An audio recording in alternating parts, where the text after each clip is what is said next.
इस वक्त हमारे तकरीबन 2 लाख से ज़ायद वो IDPs जो पिछले कई सालों से और ख़ास तौर पे 1 साल कबल जो शुमाली वज़ीरिस्तान से अपने घरों से निकले थे बाहर, अब उनकी वापसी का अमल भी शुरू हो चुका है।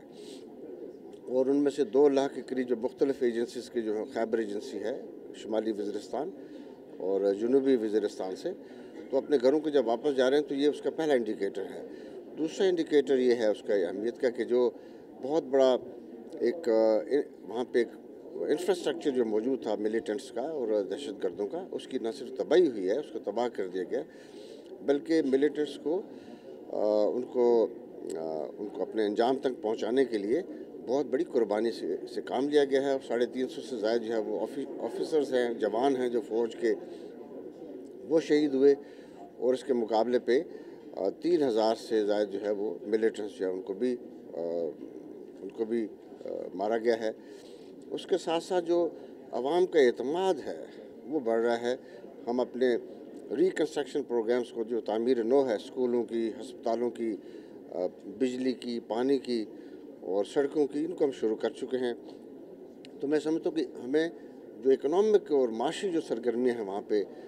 इस ऑपरेशन के कामयाबी के बाद उनके शुरू होने से भी उस इलाके में जो वो एतमाद की फ़ज़ा है वो एक बनने के लिए दोबारा जारी है। देखिए, ऑपरेशन ज़रब अज़ब जो है वो अपने आखिरी मरहले में जा चुका है और पॉकेट ऑफ रेजिस्टेंस जो है वो अक्का दुक्का एक दो जगहों पर मौजूद हैं। जैसे शुमाली वज़ीरिस्तान में शवाल वैली है,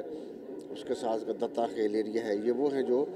अफ़गानिस्तान के करीब बॉर्डरिंग एरियाज़ हैं और ये आखिरी मरहले में जा चुका है, क्योंकि सर्दियों में यहाँ पे मिलिट्री ऑपरेशन को रोक दिया गया था और अभी वहाँ पे दोबारा शुरू किया गया है। हम इस बात को यकीनी बना रहे हैं कि जहाँ पे भी लोग अपने घरों को वापस हों, वहाँ इंफ्रास्ट्रक्चर जो है वो पहले से ठीक होना, रिस्टोर हो चुका हो। इसलिए हम पानी, बिजली, स्कूल हैं, हॉस्पिटल्स हैं जो तबाह हुए हैं, हम पूरी तौर पे पहले मरहले में उनको हंगामी बुनियादों पे उनकी तामीर नौ करते हैं, उनको रिपेयर करते हैं और रिस्टोर करते हैं सर्विसेज को, और फिर लोगों को साथ वहाँ पे ले जाना शुरू करते हैं। जहाँ पर बड़ी तामीर नौ के जो बड़े प्रोग्राम्स हैं, यहाँ बहुत बड़ी तबाही आई है, जैसे हमारे हॉस्पिटल जो है अगर मुकम्मल तौर पर तबाह हैं, हमारे बिजली के जो ग्रिड स्टेशन अगर बिल्कुल मुकम्मल तौर पर तबाह हैं,